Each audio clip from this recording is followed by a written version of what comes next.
सभी विद्यार्थियों का पुनः एक बार आपके अपने इस YouTube चैनल में बहुत बहुत स्वागत है।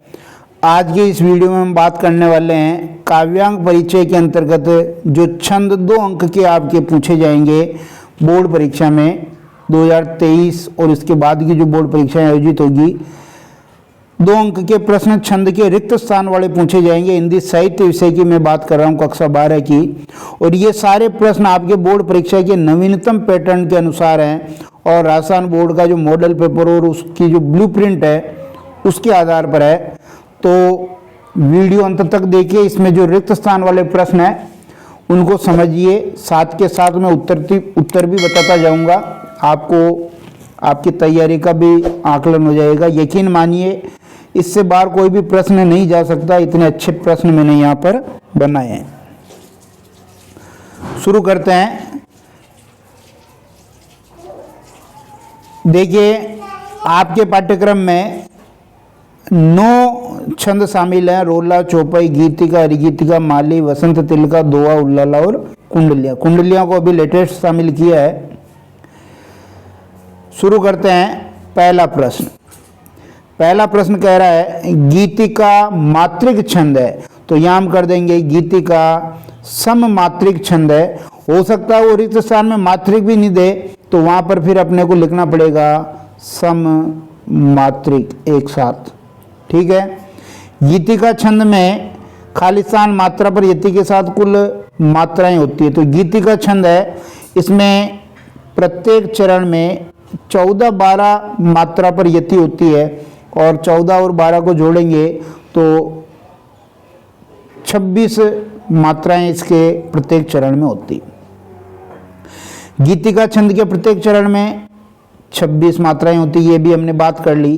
गीतिका छंद के प्रत्येक चरण के अंत में पूछा इसने, तो कौन सी मात्रा होती है अंत में गुरु मात्रा होती है। गुरु मात्रा को हम अंग्रेजी के एस के जैसा दर्शाते हैं। इसके बाद देखिए 5वां प्रश्न है कि गीतिका छंद के प्रारंभ में कितनी मात्रा जोड़ दे तो हरिगीतिका बन जाता है, तो 2 मात्रा जोड़ दे। प्रारंभ में कितनी मात्रा जोड़ देने से 2 मात्रा जोड़ देने से हरिगीतिका बन जाता है। अगला प्रश्न देखिए 6ठा, हरिगीतिका खाली स्थान मात्रिक छंद है, तो यहाँ खाली स्थान में आ जाएगा सम मात्रिक छंद है। और मान लो ये मात्रिक यहाँ पर नहीं दे रखा है और डायरेक्ट पूछ ले कि हरिगीतिका खाली स्थान छंद है, तो फिर हमें पूरा लिखना पड़ेगा सम मात्रिक छंद है। ठीक है। हरिगीतिका छंद में खाली स्थान मात्रा पर यति के साथ कुल मात्रा होती है। तो हरिगीतिका छंद का जो प्रत्येक चरण है उसमें देखिए 16 और 12 मात्रा पर तो यति होती है और प्रत्येक चरण में कुल 28 मात्रा होती है। कितनी मात्रा होती है? 28। हरिगीतिका छंद के प्रत्येक चरण में खाली स्थान मात्राएं होती है, 28 मात्राएं होती है। हरिगीतिका छंद के प्रत्येक चरण के अंत में कौन सी मात्रा होती है? तो अंत में जो है वो गुरु मात्रा होना आवश्यक है। गुरु मात्रा को हम अंग्रेजी के एस जैसा प्रदर्शित करते हैं। कुंडलियाँ छंद में कितने चरण होते हैं? 6 चरण होते हैं। बाकी सभी जो छंद है आपके 4 चरण होते हैं, लेकिन कुंडलियाँ छप्पे में 6 होते हैं। कुंडलियाँ आपके लगा रखा है। कुंडलियाँ छंद खाली स्थान और खाली स्थान छंद के संयोग से बनता है। तो कुंडलियाँ छंद एक तो दोहा छंद और एक रोला छंद, इन दोनों के संयोग से बनता है। फिर आगे देखिए 12वां प्रश्न कि कुंडलियाँ छंद के प्रत्येक चरण में, तो ध्यान दीजिए क्योंकि दोहा में भी जो है दोनों जुड़ करके 24 मात्रा हो जाती है, रोला में भी 24 होती है, तो 24 मात्राएं होती है। कुंडलियाँ छंद में 2 चरण दोहा छंद के, 2 चरण शुरू के होते हैं किस छंद के? दोहा छंद के। और 4 चरण होते हैं रोला छंद के। 4 चरण कौन से छंद के? रोला छंद के। खाली स्थान छंद के प्रारंभ और अंत एक समान शब्द से होता है, तो कौन सा छंद ऐसा है जिसका प्रारंभ और अंत एक जैसा होता है? तो कुंडलियाँ। कौन सा छंद है? कुंडलियाँ जो छंद है उसका प्रारंभ जिस शब्द से होता है अंत भी उसी शब्द से होता है। 15वां प्रश्न देखिए कुंडलियाँ छंद। अब ये कुंडलियाँ जो छंद है ये आपको ध्यान रखना है क्योंकि ये आपके विषम मात्रिक छंद है। कुंडलियां विषम मात्रिक छंद है, क्योंकि ये दो छंदों के मिलने से बनता है। 16 प्रश्न, रोला छंद के प्रत्येक चरण में खालिस्तान मात्रा पर यति के साथ कुल मात्रा होती है। तो रोला छंद के प्रत्येक चरण में आपको पता है कि जो यति होती है वो दोए से उल्टी होती है, जो यति होती है वो दोए से उल्टी होती है। तो रोला छंद के प्रत्येक चरण में 11 और 13 मात्रा पर यति होती है और कुल 24 मात्राएं होती है इसमें। और रोला छंद के प्रत्येक चरण में 24 मात्राएं होती है। यहाँ इसने यति नहीं पूछी है। रोला छंद चूंकि सब में समान है तो ये एक सम मात्रिक छंद है। उल्लाला छंद के विषम चरण में, विषम का मतलब हो गया 1 और 3 यानी पहला और तीसरा, और सम का मतलब दूसरा और चौथा। तो वापस ध्यान दें, उल्लाला छंद के विषम चरण यानी पहले और तीसरे में तो होती है 15-15 मात्राएं, और सम चरण यानी दूसरे और चौथे में होती है 13-13 मात्राएं। 15-15 मात्राएं वो 13-13 मात्राएं। 20वां प्रश्न देखिए, उल्लाला छंद जो है ये उल्लाला छंद अर्ध सम मात्रिक छंद है। अर्ध सम मात्रिक छंद है। दोहा छंद के विषम चरणों में, विषम चरण वही पहला और तीसरा, सम चरण वही दूसरा और चौथा। तो जो विषम चरण है इसमें 13-13 मात्राएं होती है और सम चरणों में 11-11 मात्राएं होती है। ठीक है। और दोहा छंद जो है ये आपका अर्ध सम मात्रिक छंद है। कौन सा? अर्ध सम मात्रिक छंद है ये भी। फिर आगे देखिए,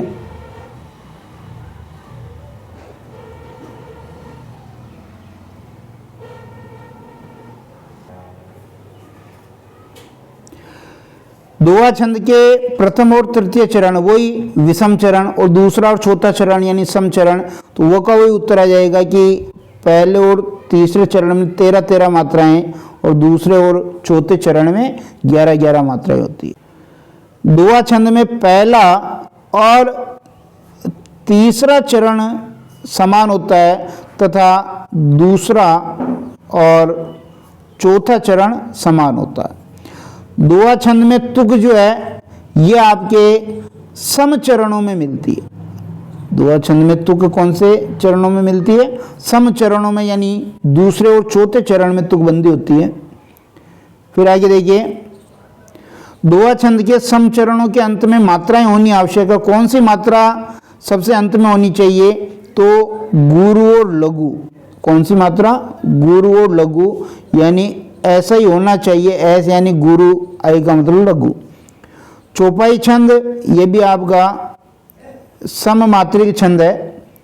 चौपाई छंद के चारों चरण समान होते हैं, चारों चरण समान होते हैं तथा प्रत्येक चरण में 16-16 मात्राएं होती है। चौपाई छंद के प्रत्येक चरण में अगर ये क्लियर अलग पूछे तो 16 मात्राएं होती है। चौपाई छंद के प्रत्येक चरण के अंत में कौन सी मात्रा नहीं होनी चाहिए? तो ऐसा ही नहीं होना चाहिए। ऐसा ही यानी गुरु और लघु, ये मात्राएं नहीं होनी चाहिए। दोहे में तो होनी चाहिए पर इसमें नहीं होनी चाहिए। बसंत तिल का छंद समवर्णिक छंद है।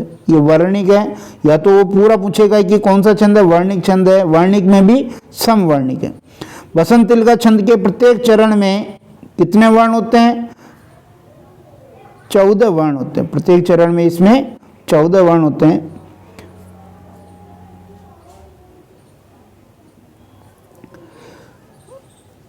बसंत तिल का छंद में क्रमशः गण कौन कौन से होते हैं? तो ध्यान दीजिए, एक तो होता तगण, फिर होता आपका बगण, तगण, बगण और जगण और जगण। फिर अंत में गुरु गुरु होता, 2 गुरु होते हैं। तबजा जगो गए, उगता वसंत तिल का तबजा जगो गए। तो ये यहाँ पर 4 गण होने से 4 या 12 वर्ण हो गए, 2 ये 14 वर्ण हो गए। फिर आगे देखिए, वसंत तिल का छंद का लक्षण लिखना तो अभी बताया मैंने, उक्ता बसंत तिलका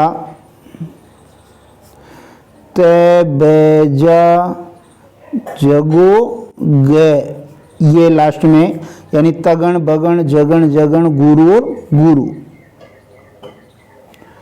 मालिनी छंद, ये भी आपका समवर्णिक छंद है। वर्णिक छंद में गिनती होती है इसकी। मालिनी छंद के प्रत्येक चरण में, मालिनी छंद के प्रत्येक चरण में 15-15 वर्ण होते हैं, यानी 15 वर्ण होते हैं। मालिनी छंद में क्रमशः गण पूछा है, तो गण में ध्यान दीजिए, नगण, फिर नगण, फिर मगण, फिर यगण और फिर यगण। ये 5 गण हो गए और 5 या 15 वर्ण। ठीक है,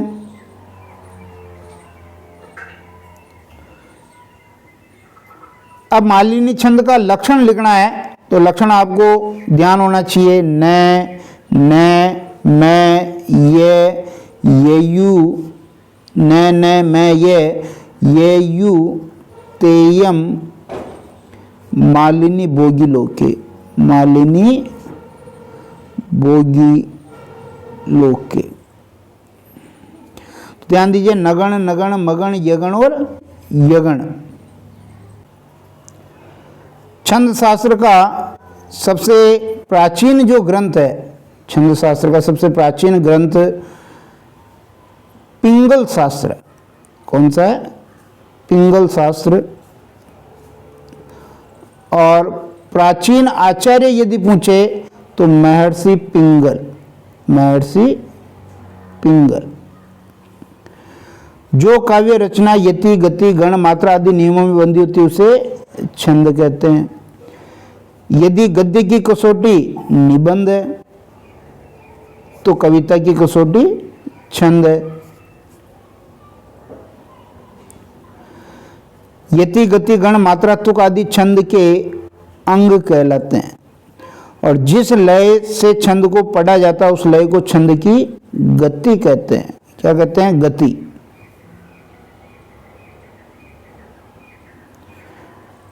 छंद को पढ़ते समय गति को तोड़कर जिस स्थान पर कुछ देर के लिए रुका जाता है उसे क्या कहते हैं? उसे यति कहते हैं। क्या कहते हैं? यति। 45वां देखिए, छंद के किसी चरण में उसको पढ़ते समय जब विराम की आवश्यकता होती है उसको भी यति कहते हैं। दोनों का भाव एक ही है। छंद के चरणों की अंतिम ध्वनि की समानता को तुक कहते हैं, तुक या तुकबंदी। छंद में वर्ण के उच्चारण में जो समय लगता है उसे मात्रा कहते हैं। बहुत ही इंपॉर्टेंट है कि उच्चारण में लगने वाला समय मात्रा कहलाता है। बहुत बहुत इंपॉर्टेंट प्रश्न है। छंद में मात्रा कितने प्रकार की होती है? 2 प्रकार की होती है। ह्रस्व स्वर उच्चारण वाले वर्णों की मात्रा लघु होती है, 2 मात्रा, लघु और गुरु। दीर्घ स्वर उच्चारण वाले वर्णों की मात्रा गुरु होती है। लघु मात्रा का मान 1 होता है और उसे इस अंग्रेजी के आई चिन्ह से प्रदर्शित किया जाता है। और गुरु मात्रा का मान 2 होता है और उसे ये अंग्रेजी का एस जो होता है ऐसे प्रदर्शित किया जाता है। छंद में लघु वर्ण का संकेत ये अंग्रेजी का आई जैसे, और गुरु वर्ण का संकेत ये इस तरह से होता है। ये यहाँ खालिस्तान नहीं होना चाहिए। संयुक्त व्यंजन के पहले वाले ह्रस्व स्वर पर गुरु मात्रा लगती। हलंत वर्णों के पहले के ह्रस्व स्वर पर गुरु मात्रा लगती। 3 वर्णों के समूह को गण कहते हैं। बहुत ही इंपॉर्टेंट ये भी। गणों की संख्या कितनी है? 8 है। छंद गण सूत्र लिखिए, तो यहां मैं लिख देता हूं, ये माता राज बान सलगा, ये गण सूत्र है। ये माता राज बान सलगा। 59वां देखिए, सामान्यतः छंद 3 प्रकार के होते हैं, मात्रिक, वर्णिक और एक मुक्तक होते हैं। वर्ण और मात्रा के आधार पर छंद के दो भेद हैं, वर्णिक और मात्रिक। मात्रिक छंद में मात्रा की गणना की जाती, मात्रिक छंद में मात्रा की गणना की जाती है।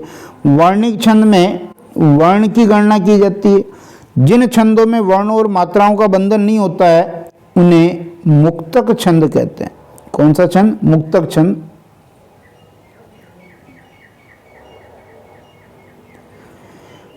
मुक्त छंद या मुक्तक छंद का प्रवर्तक निराला को माना जाता है, सूर्यकांत त्रिपाठी निराला, जूही की कली रचना से। रबर छंद या केचवा छंद ये मुक्तक छंद के अन्य नाम है। मात्रिक छंद के 3 भेद होते हैं। मात्रिक छंद के कितने भेद होते हैं? 3, सम, अर्ध सम और विषम। सममात्रिक छंद के सभी चरणों में समान मात्राएं होती है, सभी चरणों में समान या बराबर मात्राएं होती है।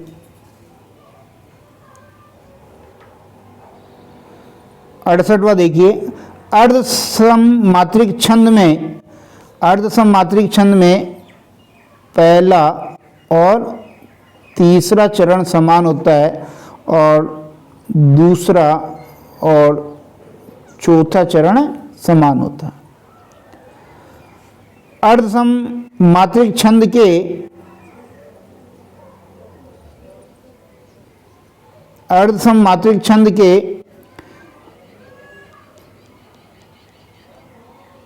विषम चरणों में समान मात्राएं होती तथा सम चरणों में भी समान। ये ऊपर वाला प्रश्न ही है सेम, क्योंकि पहला और तीसरा विषम चरण, दूसरा और चौथा सम चरण। विषम मात्रिक छंद के चरणों में असमान मात्राएं होती है, असमान मात्राएं होती है, या अलग अलग भी लिख सकते हैं, असमान ज़्यादा बढ़िया है, असमान मात्राएं होती है। निश्चित रूप से छंद के ये रिक्त स्थान वाले प्रश्न आपको समझ में आए होंगे, आपकी तैयारी का इससे अनुमान लगा होगा। और शीघ्र ही हम अलंकार और जो अन्य टॉपिक रह रहे हैं उनके भी रिक्त स्थान वाले प्रश्न लेके आएंगे। बहुत बहुत धन्यवाद।